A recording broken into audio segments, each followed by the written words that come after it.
Historia de la geometría. La geometría es una de las ciencias más antiguas. Inicialmente, constituía un cuerpo de conocimientos prácticos en relación con las longitudes, áreas y volúmenes. En el antiguo Egipto estaba muy desarrollada, según los textos de Heródoto, Estrabón y Diodoro de Sículo. Euclides, en el siglo III a.C., configuró la geometría en forma axiomática, tratamiento que estableció una norma a seguir durante muchos siglos, la geometría euclidiana, descrita en los elementos. El estudio de la astronomía y la cartografía, tratando de determinar las posiciones de las estrellas y planetas en la esfera celeste, sirvió como importante fuente de resolución de los problemas geométricos durante más de un milenio. René Descartes desarrolló simultáneamente el álgebra y la geometría analítica, marcando una nueva etapa donde las figuras geométricas, tales como las curvas planas, podrían ser representadas analíticamente, es decir, con funciones y ecuaciones. La geometría se enriquece con el estudio de la estructura intrínseca de los entes geométricos que analizan Euler y Gauss, que condujo a la creación de la topología y la geometría diferencial. La geometría en el Antiguo Egipto. Las primeras civilizaciones mediterráneas adquieren poco a poco ciertos conocimientos geométricos de carácter eminentemente práctico. La geometría en el Antiguo Egipto estaba muy desarrollada, como admitieron Heródoto, Estrabón y Diodoro, que aceptaban que los egipcios habían inventado la geometría y la habían enseñado a los griegos, aunque lo único que había perdurado son algunas fórmulas, o mejor dicho, algoritmos expresados en forma de recta, para calcular volúmenes, áreas y longitudes, cuya finalidad era práctica. Con ella se pretendía, por ejemplo, calcular las dimensiones de las parcelas de tierra, para reconstruirlas después de las inundaciones anuales. De allí el nombre geometría, medición de la tierra. Los denominados papiros de Amnes y papiro de Moscú muestran conjuntos de métodos prácticos para obtener diversas áreas y volúmenes, destinados al aprendizaje de escribas. Es discutible si estos documentos implican profundos conocimientos o representan en cambio todo el conocimiento que los antiguos egipcios tenían sobre la geometría. Los historiadores antiguos nos relatan que el conocimiento de esta civilización sobre la geometría, así como los de las culturas mesopotámicas, pasó íntegramente a la cultura griega a través de Tales de Mileto, los pitagóricos y esencialmente de Euclides. Ahora, la geometría griega. Geometría griega antes de Euclides.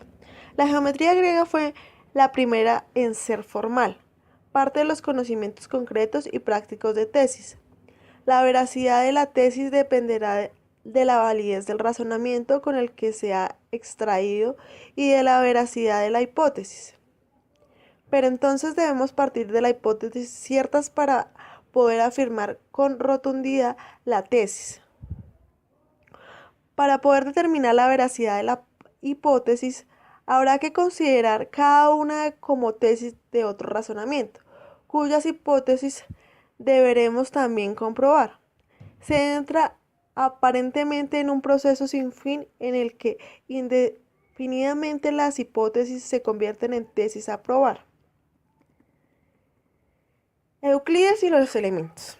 Euclides, vinculado al Museo de Alejandría y a su biblioteca, zanja la cuestión al proponer un sistema de estudio en el que se da por sentado la veracidad de ciertas proposiciones por ser intuitivamente claras y deducir de ellas todos los demás resultados. Su sistema se sintetiza en una sola obra cumbre, los elementos. Modelo de sistemas axiomático deductivo. Sobre tan solo 5 postulados y las definiciones que precisa construye toda la geometría y la aritmética conocidas hasta el momento.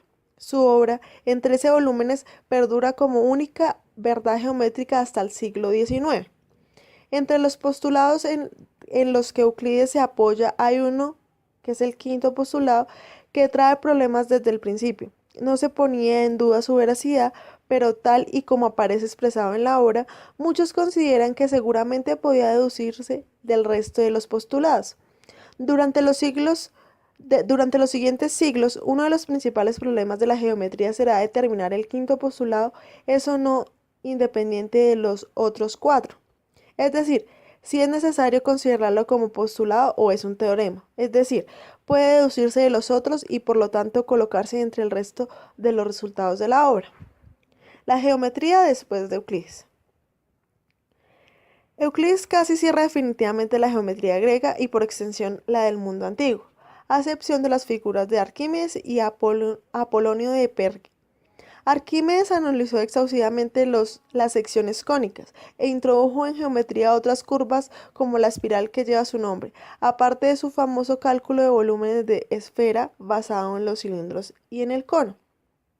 Apolonio trabajó en varias construcciones de tangencias entre círculos, así como en las secciones cónicas y otras curvas. A base de esto se vieron los tres problemas geométricos de la antigüedad, que habla de la geometría griega, la cual era incapaz de resolver los tres famosos problemas geométricos que heredan los matemáticos posteriores, puesto que debían ser resueltos utilizando únicamente la regla y el compás, únicos instrumentos válidos en la geometría griega. Hablaban también de la duplicación del cubo, la trisección del ángulo, la cuadratura del círculo. Aparte, pues acá se hace como un pequeño bosquejo de la geometría antigua. Falta hablar de la geometría en la Edad Media, de la geometría proyectiva, la geometría cartesiana y algunos nuevos métodos que se utilizaron, entre ellos el cálculo infinitesimal y la geometría. Ahora vamos a hablar de los aspectos epistemológicos y didácticos de la geometría. En cuanto a los aspectos epistemológicos de la geometría, no se encuentran así como muy específicos, nos hablan en general de los aspectos en raíz de la matemática. Entonces vamos a hablar de las tres escuelas filosóficas clásicas de las matemáticas. Las paradojas de la teoría de conjuntos llevaron las pugnas filosóficas a cierto clímax, del que derivó el surgimiento de tres grandes escuelas filosóficas de la matemática. La escuela logicista de Russell, 1872-1970, la escuela formalista de Hilbert, 1862-1943, y la escuela intuicionista de Brunner, 1881-1966. El problema de las paradojas de la teoría de los conjuntos surge a raíz de los estudios del célebre matemático ruso Georges Cantor, en 1845 a 1918. Hiciera y que condujera a una serie de memorias en los años 1874 y 1884, en las cuales desarrolla la teoría de conjuntos. En los trabajos de Cantor aparece nuevamente aquel elusivo con el que una y otra vez en el decurso de la historia se ha topado los matemáticos, el infinito. Además, Cantor prueba por el método de reducción al absurdo que los números reales no son numerables. Por su parte, la matemática crece sin cesar, se desarrolla más y más. Sin embargo, toda ella parece provenir de un tronco común, de una misma raíz. Esto es lo que percibe cada vez más los matemáticos de fines del siglo pasado y comienzos de este. Por ello se empeñaron con denuedo en hallar esa raíz. Russell y su escuela le buscan asidero en la lógica e intentan derivar toda la matemática a partir de esta. Esa es la esencia del programa de la escuela logicista, pero la aparición de las paradojas de la teoría de conjuntos hizo tambalear el intento de Russell en 1861 a 1947, y sus seguidores crean la teoría de tipos y el axioma de reductibilidad para solventar la situación. Sin embargo, dicha solución no satisfació ni al mismo Russell. Por otro lado, las formalistas con Hilbert a la cabeza llegaron a que el problema de la fundamentación de la matemática queda reducido al fundamentar la teoría de números y la teoría de conjuntos. La ilusión formalista se vino abajo cuando Kurt Gödel 1906 y 1978 demostró en 1931 que el método axiomático de los formalistas tenía limitaciones intrínsecas. Gödel probó que existen en el campo de la aritmética proposiciones que no pueden deducirse de los axiomas que uno adopte, es decir, existen proposiciones indecidibles y por lo tanto el sistema de axiomas adoptados es incompleto. Una de tales proposiciones así lo comprobó Gödel. Es la que establece la compatibilidad de la aritmética. Ante las posiciones de la escuela logicista y formalista surge un tercero en discordia, la escuela institucionista, a la que Cantor se ascribe. Esta escuela rechaza de plano el principio del tercero excluido en los dominios infinitos y por tanto rechaza las pruebas con reducción a lo absurdo como la empleada por Cantor por probar la no numerabilidad de los números reales. Además, los institucionistas rechazan el infinito actual y solo aceptan el infinito potencial.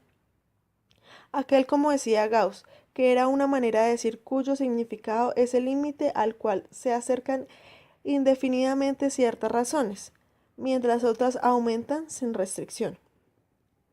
Contra el infinito actual y contra las pruebas por reducción a lo absurdo como la prueba diagonal de Cantor, así como contra la existencia de los objetos matemáticos que no se pueden construir como los que postula el axioma de elección, contra todo esto enfrentaron los institucionistas encabezados por Luisten y J. Brunner.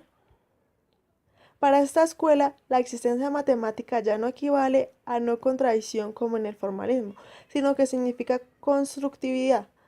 Además, según Brunner, la lógica clásica es la traducción, en la sintaxis del lenguaje, de la experiencia general sobre los sistemas finitos, de ahí que, a priori, esa lógica deja de ser válida en la matemática, que estudia conjuntos infinitos. De hecho, resulta como una consecuencia en el principio lógico del tercero excluido, que deja de ser válido en la matemática. Como se ve, grandes partes de la matemática clásica quedan excluidas de la matemática intuicionista.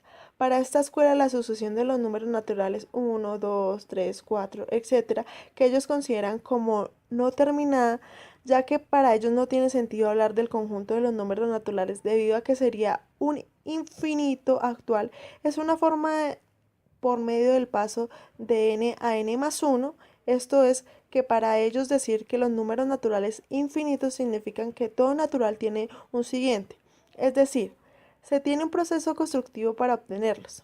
Para Brunner y sus seguidores, los números naturales constituyen el objeto de la institución inicial, de la intuición inicial.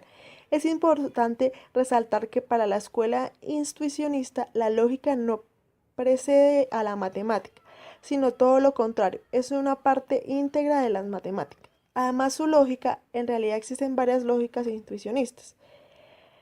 Es distinta de la lógica clásica. Así, por ejemplo, la negación de P no implica a P. Asimismo, se encuentra dentro de la matemática intuicionista teoremas que dentro de la matemática clásica no tendrían sentido. A pesar de todas las controversias planteadas, es importante resaltar la estructura formal de razonamiento matemático es un denominador común a todas las escuelas. Toda proposición diferente de los axiomas debe provenir de estos por aplicación escrita a las reglas de inferencia. Los puntos de discrepancia residen en el diferente aparato deductivo que usan y las concepciones de los entes matemáticos. Más adelante se agrega que el procedimiento propuesto por el constructivismo para la elaboración de los lenguajes consiste en introducir mediante reglas de construcción y de uso todos los elementos requeridos por cada discurso racional. Preguntar por la verdad de un enunciado será equivalente a preguntar si este enunciado puede construirse siguiendo las instrucciones que dimanan de reglas. Preguntar a su vez si un determinado objeto o elemento pertenece al dominio de una teoría equivaldría a preguntar si un objeto puede construirse o no según las reglas estipuladas. Se puede observar que las posiciones de esta corriente están próximas a las de los intuicionistas. En realidad, es difícil deslindar ambas tendencias. Para Guerra, 1991, se trata de una combinación de algunas de las tesis formalistas e intuicionistas.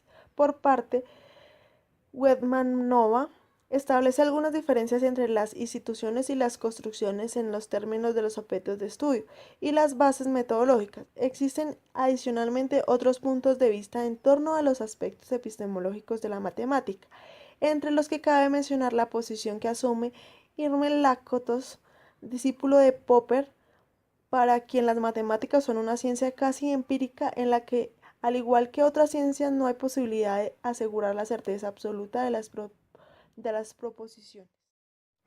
En el caso de los aspectos didácticos de la geometría, no se encuentran en sí como algo escrito enfocado a esto, sino nos hace relevancia a cómo tenemos que dictar la geometría, qué material podemos utilizar, cómo se debe enseñar, las formas de que el estudiante sea más práctico para estas clases de materiales, cómo se debe aplicar una clase para que el estudiante aprenda más fácil, el cuidado que se debe tener con cada uno de los temas, porque todos los temas están enlazados entre sí y se debe tener cierto cuidado al enseñar.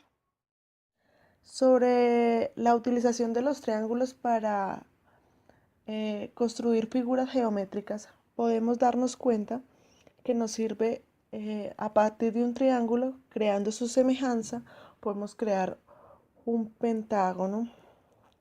A partir de varios triángulos y de equiláteros podemos crear un octágono, teniendo en cuenta que son equiláteros, isósceles.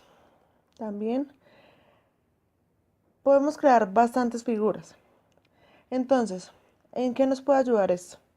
A partir de un triángulo podemos crear una perspectiva más profunda y partir de algo tan simple a algo más general, como ya sea la construcción de lo que acaba de nombrar. Al tener en cuenta que sabemos mucho de los triángulos, podemos partir de ellos para crear diferentes figuras y no se nos va a ser tan complicado al desarrollar.